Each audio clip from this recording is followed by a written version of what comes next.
नमस्कार. कनक खुशी news channel मध्ये आपल्या सर्वांचे स्वागत आहे. विद्यार्थिनीचे शैक्षणिक शुल्कासोबतच इतर शुल्क ही माफ, अशी उच्च शिक्षण तंत्र शिक्षण मंत्री चंद्रकांत पाटील यांनी दिले आश्वासन. बातमी बघत राहा शेवटीपर्यंत. कनक खुशी न्यूज चॅनलवर डॉक्टर अतुल लामसंगे कडून. देशात शिक्षित पुरुषाचे प्रमाण 81% असून महिलांचे शिक्षित प्रमाण केवळ 60% आहे. महिलांनी उच्च शिक्षण घेण्यास विचार करू नये यासाठी आम्ही 842 अभ्यासक्रमांना विद्यार्थिनींना शैक्षणिक शुल्क माफ दिलेले आहे. तरी शैक्षणिक संस्था विकास शुल्क, प्रयोगशाळा शुल्क अशी विविध इतर शुल्क आकारत असल्याचे विद्यार्थिनींच्या शिक्षणात अडथळे येतात. हा विचार करून आता उच्च व तंत्र शिक्षण विभाग विद्यार्थिनींना या इतर शुल्काच्या शुल्क कष्टापासून दिलासा देण्याची योजना आखत आहे. त्यामुळे लवकरच या इतर शुल्कापासूनही विद्यार्थिनीची मुक्तता होईल, अशी ग्वाही उच्च व तंत्र शिक्षण मंत्री चंद्रकांत पाटील यांनी दिलेली आहे.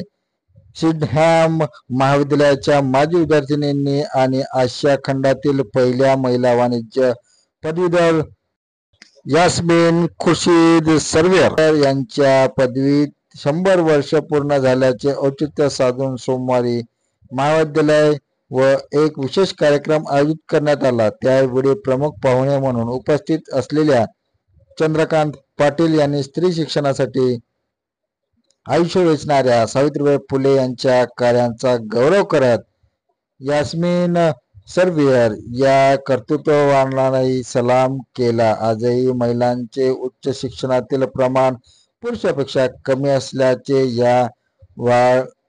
यासाठी उच्च व तंत्र शिक्षण विभाग नवीन प्रारूप तयार करत असल्याने आता स्त्रियांचे उच्च शिक्षणातील प्रमाण वाढतील अशी आशा यामुळे निर्माण झाल्याचे सांगितले. सुरुवातीला शैक्षणिक संस्थांना हे अन्य शुल्क कमी करण्याबाबत सूचनात येणार आहे.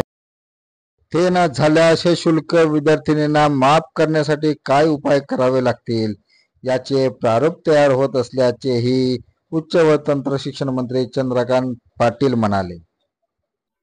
धन्यवाद. आपण बघत होता कनक खुशी न्यूज चॅनल. कनक खुशी न्यूज चॅनलला सबस्क्राईब करा, लाईक करा.